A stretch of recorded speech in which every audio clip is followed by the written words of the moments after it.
Buenas noches de nuevo aquí en 8 en Clave Cádiz. Después de esta pausa publicitaria vamos a tratar otro tema. Hemos hablado del paro, vamos a hablar de otro tema, el Brexit, cuyos efectos pueden ser también mayor desempleo en la comarca del Campo de Gibraltar. Esa es la principal preocupación y por eso las autoridades españolas están ya moviéndose a nivel diplomático. Hubo una reunión la semana pasada entre la presidenta de la Junta de Andalucía, Susana Díaz, y el ministro principal de Gibraltar, Fabián Picardo, para tratar eso, los posibles efectos del Brexit, de la salida de la Unión Europea del Reino Unido y por tanto de Gibraltar, que endurecería el trámite de pasar por la frontera y el trámite de pasar de la línea a Gibraltar, que hay muchos trabajadores, 13.000 dice el Peñón, 5.000 dicen las autoridades españolas, que cruzan todos los días esa frontera para trabajar en uno u otro lado. Eso podría tener efectos económicos devastadores en la zona y se han reunido la Junta de Andalucía, la presidenta de la Junta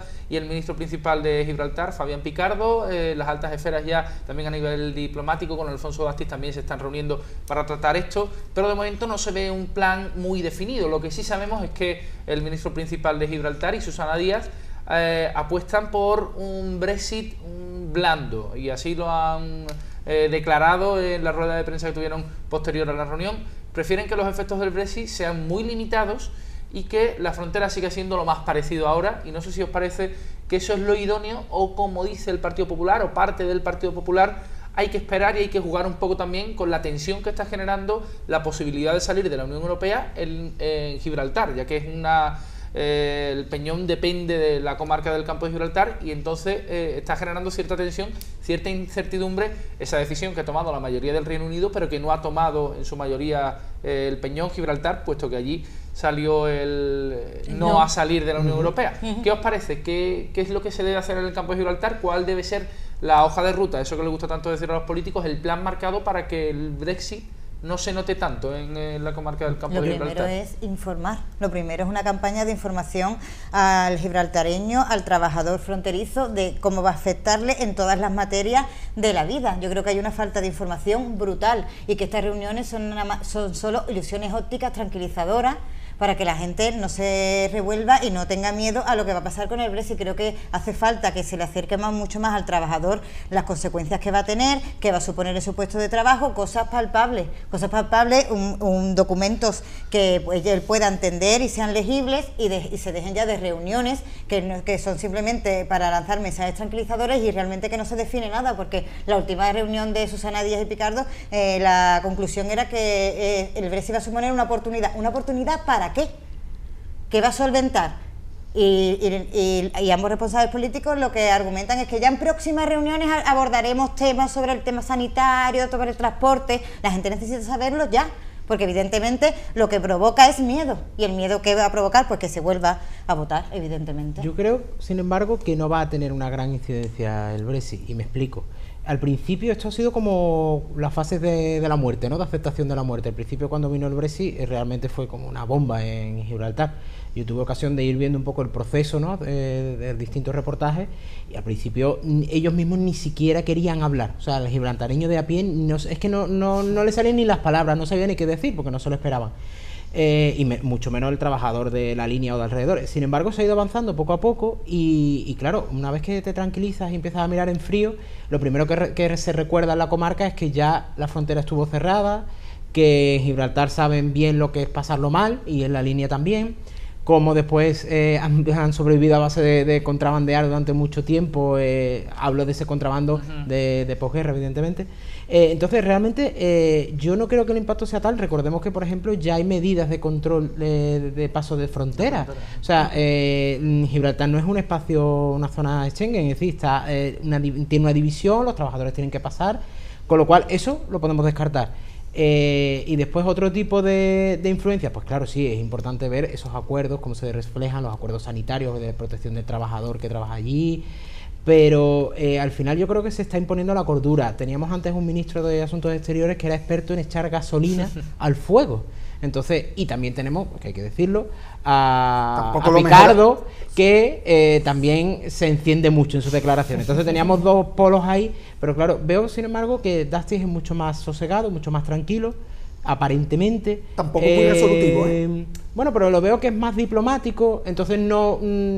aquí, esto es un juego yo creo que de palabras y de hechos y demás. En el tema de Gibraltar... De orgullo y de orgullo, entonces cualquier cosa, cualquier tensión se puede llevar a malas interpretaciones, con lo cual hay que ir muy a lo práctico. Y en ese sentido la reunión de Susana y de Fabián yo creo que es interesante por eso, porque hay que ir concretando ya. Ya pasó el Brexit, va pasando el tiempo, ya estamos más tranquilos. Ahora es el momento de concretar y de encontrar las soluciones necesarias. Y yo creo que sí se va a conseguir encontrar, porque a ambas partes les interesa. Si ni siquiera las autoridades del Reino Unido y las de la Unión Europea todavía se han puesto de acuerdo en cuál va a ser la aplicación práctica del Brexit, no lo saben. Hablábamos antes de que quizás haya hasta un segundo referéndum donde se vote o no se vote cuáles son esas medidas que parece ser que se pueden votar en el año 2019, donde la propia May puede tener su futuro electoral ahí hipotecado. Pero es que previamente a eso la situación de la línea y de Gibraltar es que es precaria desde hace muchísimo tiempo. Es que nos tendríamos que plantear cómo puede ser la forma en la que se ha abandonado por muchísimos gobiernos, tanto a nivel andaluz como a nivel estatal, a una población del campo de Gibraltar, específicamente a la línea, que encabeza una y otra vez los puestos de desempleo, de problemas de seguridad. Lo hemos visto cuando tuvimos que tener a un delegado del gobierno, poco más o menos que mandando guardias civiles especiales allí por el tema del contrabando, y nadie se sienta a darle una solución. Claro, yo, más allá de que sea el Brexit blando, duro, de que al final no tenga tanta repercusión o no, a la cuestión de un mes, por ahí fuimos a la línea, y bueno, yo fui a la línea y ya la conocía de antes, hablamos antes del sur, pues todavía hemos hablado, casi siempre, normalmente hablamos en plan comarca de la bahía, ¿no? En ese, pero la comarca del campo de Gibraltar tiene sus propios problemas y muy duros, y sobre todo la línea es el municipio que tiene más dificultades. Entonces, independientemente del Brexit, que sea blando sí, como el turrón. Si no tengo dientes para morder el turrón, me da igual que me lo ponga blando. La situación de la línea es muy preocupante. Recordemos que allí hubo gobiernos del antiguo Gil. Claro, acordaos que Juan Carlos Juárez, que venía del Gil, fue alcalde con el PP, fue de hecho, si no recuerdo mal, el primero o el segundo alcalde más votado de toda España, y dejó la línea, que claro, tenía 10 meses sin cobrar los trabajadores. La responsabilidad de los dirigentes, que os está comentando antes Vanessa. Es un ejemplo, tú vas por la línea, ¿no? Y está el bulevar que da acceso a lo que es la parte de la reja, de la verja, ¿no?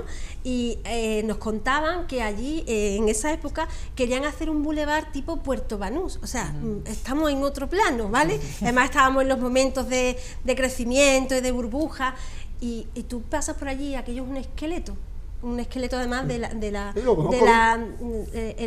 el hierro ese que tú hablas, como aquí, como la pérgola en Cádiz, ¿no? Entonces, efectivamente, además la ciudad está muy mal. Y los funcionarios se llevaron 10 meses sin cobrar. Yo recuerdo que en aquella época trabajaba yo en la UGT, y una compañera de la televisión pública alemana se puso en contacto conmigo porque quería hacer un reportaje sobre los funcionarios del ayuntamiento de la línea, porque en Alemania no entendían que los funcionarios no cobrasen, y no entendían la situación de ese municipio, ¿no? Y entonces es a lo que vamos, ¿no? Que independientemente del Brexit, la situación de la línea requiere por parte del gobierno y por parte de la Junta de Andalucía un tratamiento específico, más allá de lo que podamos... Yo creo, además, una cosa muy interesante, tuve la ocasión de establecer un paralelismo que es un poco peligroso, ¿no? Pero hablamos de Ceuta, por ejemplo, y del empleo transfronterizo que viene de Marruecos, ¿no? Allí las condiciones, desde luego, son paupérrimas, son muy distintas, pero bueno, estamos hablando de que se da de nuevo una circunstancia, se repite en 14 kilómetros de distancia, una circunstancia muy paradójica, es decir, una zona muy deprimida que vive de una ciudad que allí es rica a los estándares de Marruecos, y lo extrapolamos aquí a la línea, y sin embargo aquí muchas veces vemos esa relación de Ceuta con Marruecos y nos llevamos las manos a la cabeza y asumimos con una naturalidad pasmosa lo que se vive en la línea. Claro. Y la gente de la línea está deseosa verdaderamente, la gente de la línea son gente excepcional, y de reportajes que se hacen y de cosas que te acercas a ellos, están deseosos de proyectos, deseosos de hacer valer su ciudad.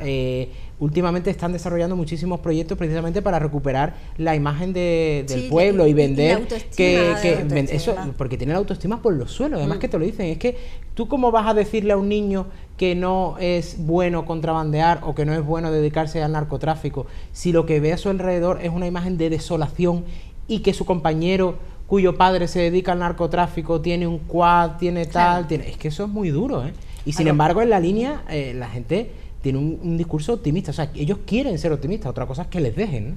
Algo que se puede extrapolar también a Barbate, perfectamente. Tu discurso se puede extrapolar perfectamente al municipio de Barbate. Le pasa, digamos, a muchos de los pueblos costeros de Cádiz que tienen esa autoestima baja, ¿no? y ese estigma del contrabando encima, y ellos mismos piensan que la única salida que tienen es el contrabando, es delinquir.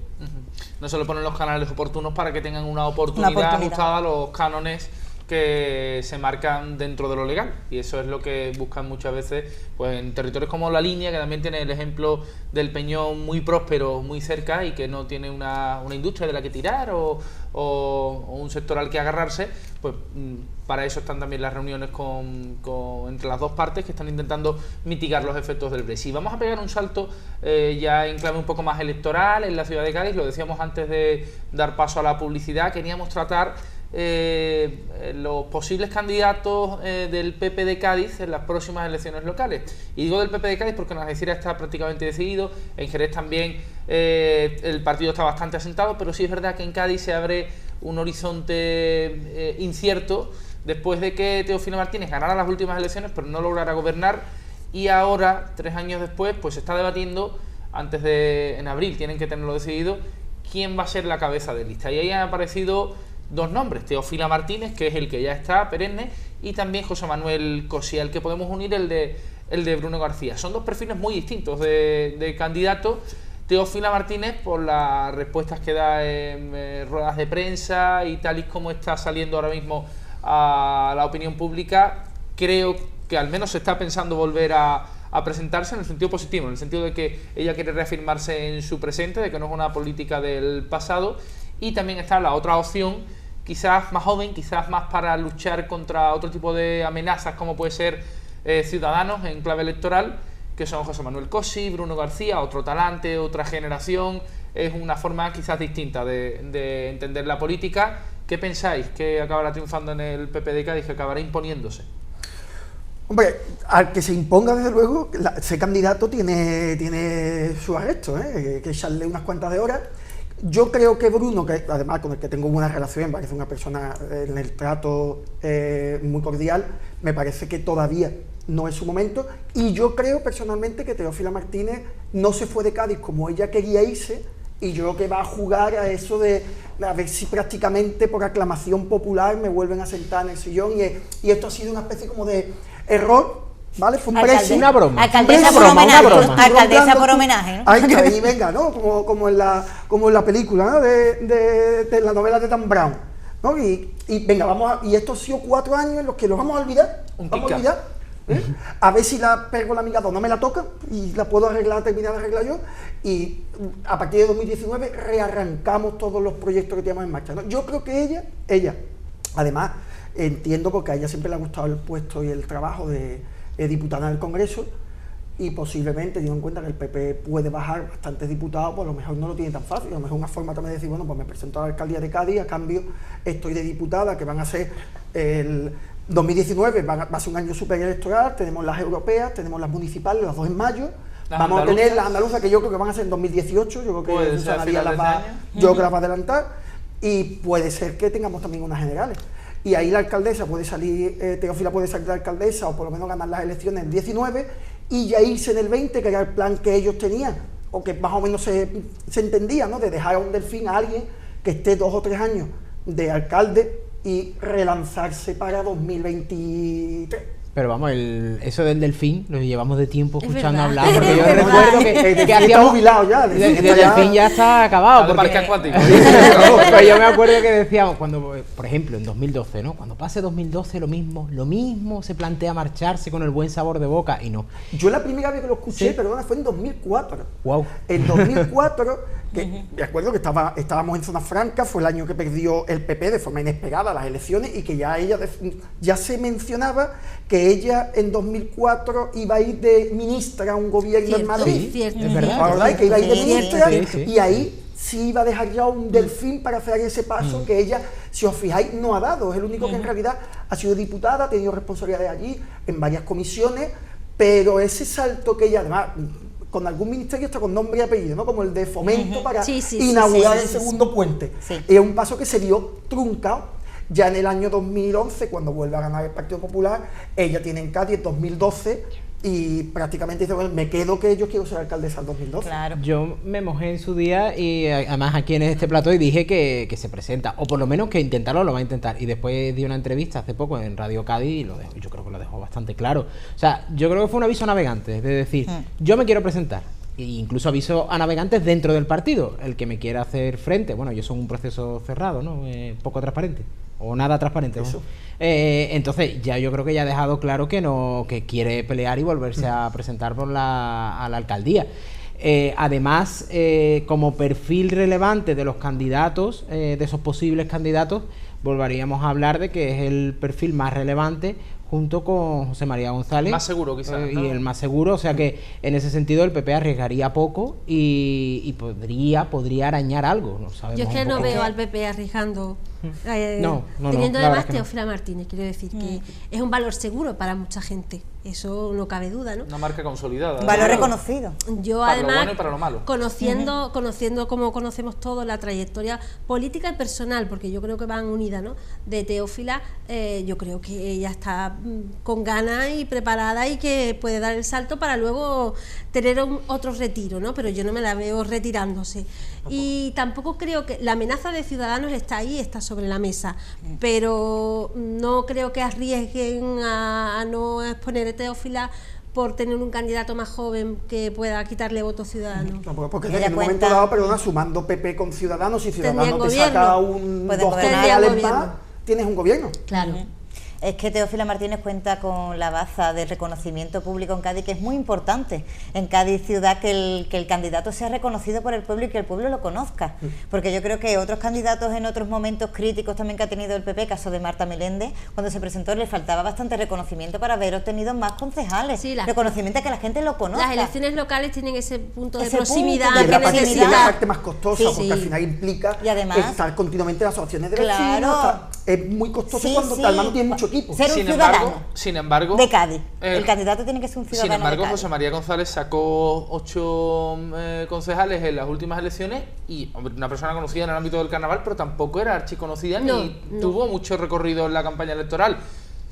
Lo atribuye mucha gente a que hubo una marea ciudadana que quería votar por Podemos y que Podemos venía muy fuerte y en una fuerza muy emergente. Quizás pase lo mismo ahora con Ciudadanos, que tampoco era tiene una un candidato fuerza emergente, efectivamente, y puede pasarle como Ciudadanos. Y también era un voto de castigo. Eso, un voto de castigo y un voto huérfano de la izquierda, creo yo, que encontró ahí un sitio, más allá del candidato que, como tú dices, efectivamente en aquellos momentos no era tan conocido.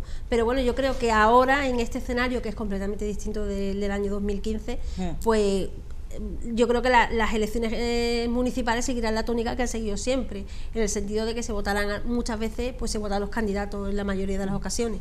Y yo creo que también el Partido Popular está jugando a darle la vuelta a ese voto de castigo. A ese voto castigo que tuvo lugar en 2015 con el Partido Popular, que ese voto de castigo se lleve a cabo en las próximas elecciones con el actual gobierno municipal. Y por eso la candidata perfecta es Teófila. Ellos te llegan para dar ese voto de castigo. Que hay gente que castigó, que se ha arrepentido por lo que se ha encontrado después. Sí, es un mensaje. Y después, es un mensaje. El alcalde no tuvo voto de castigo porque venía sin nada, venía con la cartilla en blanco, y ahora sí puede que tenga también su pequeño voto de castigo que vaya a otros lugares. Entonces se puede ocasionar una tormenta perfecta que nos puede dejar un panorama. El escenario es completamente distinto al de hace 2 años. Sí, hay otra variable, que Teófila Martínez representa también los años de gobierno de mayoría absoluta en los que la oposición fue vamos a utilizar este término, ninguneada, que es como dice la oposición que fue, tanto el Partido Socialista como Izquierda Unida, y no hay que olvidar que ahora mismo la llave de gobierno la tiene el Partido Socialista. Que se volviera a presentar Teófilo Martínez como cabeza de lista del PP anularía un posible pacto, un hipotético pacto que si fuera otro candidato pudiera lograrse entre el Partido Socialista y el PP, ¿o creéis que eso está descartado? Yo no creo que se presente Teófila o se presente cualquiera, no veo al Partido Socialista en una coalición con el PP. Yo tampoco. Yo no lo veo de ninguna de las maneras, porque sería como Susana Díaz, la alcaldesa del PP. No lo veo.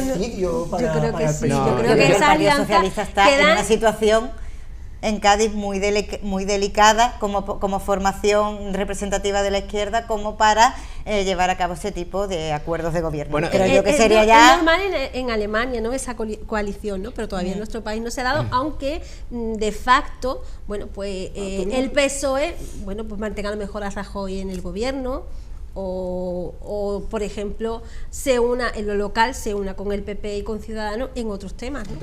Hombre, es divertido, yo creo, incluso si me permitís el término, el juego constante que tiene PSOE con Podemos en Cádiz, ¿no? De te quiero y te odio a muerte, sería capaz de matarte pero después te voto el presupuesto. O sea, ese juego constante también, por otra parte, es que los resultados electorales no les permiten hacer otra cosa, porque ¿qué van a hacer? O sea, cualquier paso en falso que diera el PSOE abocaría al PP, a la alcaldía, una moción de censura que a ellos no les interesa para nada. No, yo recuerdo además, Fran González desde el primer momento siempre dijo que no a la moción de censura, pero claro, luego la práctica política sí que es verdad que si llegas a acuerdos con el Partido Social, con el PP y con Ciudadanos, bueno, a fin de cuentas es algo como de facto, ¿no? Porque bueno, ahí está Onda Cádiz, está la Fundación de la Mujer, a la que han quitado las responsabilidades al gobierno, ¿no? De todas formas vamos a tener movimientos seguramente.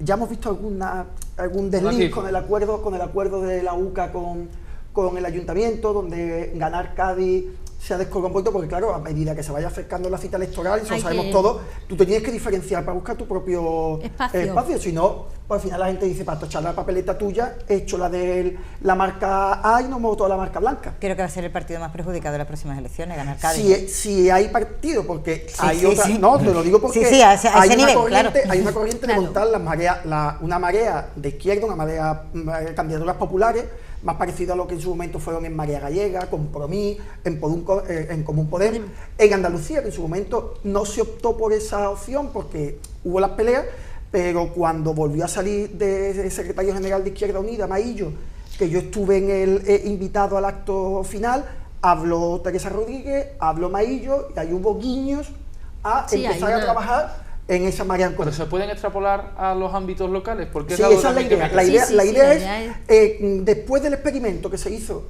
con Andalucía, con 2 candidaturas en algunos ayuntamientos, tened en cuenta que al final la ley de ON y la forma en la que se distribuyen los concejales, si a lo mejor tú hubieses tenido los votos que han sumado Izquierda Unida, ¿no?, por entendernos, y Podemos Cádiz, lo hubieran unido en una sola candidatura, a lo mejor hubieras tenido 1 o 2 concejales más por el tema de los... Sí, yo recuerdo haber hecho esos cálculos y daban más concejales. Esa noche electoral que estuvimos en un programa de tertulia analizando los datos, y vimos las divisiones, y los datos cambian significativamente, en algunos ayuntamientos incluso más que aquí. Es significativo que hayamos hablado de todas las candidaturas, también haya salido el nombre de ganar Cádiz, y sin embargo de Ciudadanos hayamos hablado como una opción de la que no tenemos constancia de la candidatura, pero a la que tampoco damos mucha importancia a la candidatura, porque entendemos que es como una dinámica nacional, ¿no? Es que tampoco han hecho nada, tampoco han hecho mucho a nivel local, ¿eh? O sea, pues yo creo que los concejales de Ciudadanos proponen ideas interesantes, y creo que ambos concejales de Ciudadanos que hay en Cádiz son 2 concejales, la verdad, que bastante comprometidos a la hora de elaborar propuestas y a la hora de... Sí, yo no dudo en absoluto ni del trabajo ni de María ni de Juanma, me refiero al hilo de lo que decía Julio, de que efectivamente es un proyecto que es demasiado nacional, no solamente en Cádiz capital, sino yo creo que a nivel autonómico, nacional, estamos viendo en Cataluña, yo creo que eso a nivel municipal. Yo también vengo de San Fernando y conozco a los compañeros de Ciudadanos, a Maite Más, que es la portavoz, pero me parece que efectivamente es un proyecto muy en clave nacional, que como Laura nos hemos tragado 14 horas de pleno y conocemos perfectamente las mociones que presentan los concejales de Ciudadanos, pero es verdad que se queda mucho en el tema nacional, ¿no? O por lo menos eso es bueno para ellos ahora mismo, están en un momento álgido y les va a beneficiar, pero se le ve poco arraigo en los municipios, por lo menos aquí en Cádiz. Porque personifican mucho. Y el reto que tendrán los portavoces de Ciudadanos es aguantar esa dinámica que han cogido ahora con las elecciones catalanas durante todo un año, porque queda todavía un año y veremos qué pasa en 2019 y si la gente se acuerda de Inés Arrimadas entonces o la sacan en campaña. Bueno, que vamos a terminar aquí porque se nos agota el tiempo. Muchísimas gracias Laura Jurado, Jesús Caña, José David Sánchez y Vanessa Perondi por estar aquí en 8 en Clave Cádiz. Y nada, hasta el próximo martes, que será cuando tengamos otra nueva tertulia para analizar lo que pase desde hoy hasta el próximo martes en la provincia de Cádiz, aquí en 8 en Clave Cádiz, en 8 Televisión. Buenas noches, muchas gracias.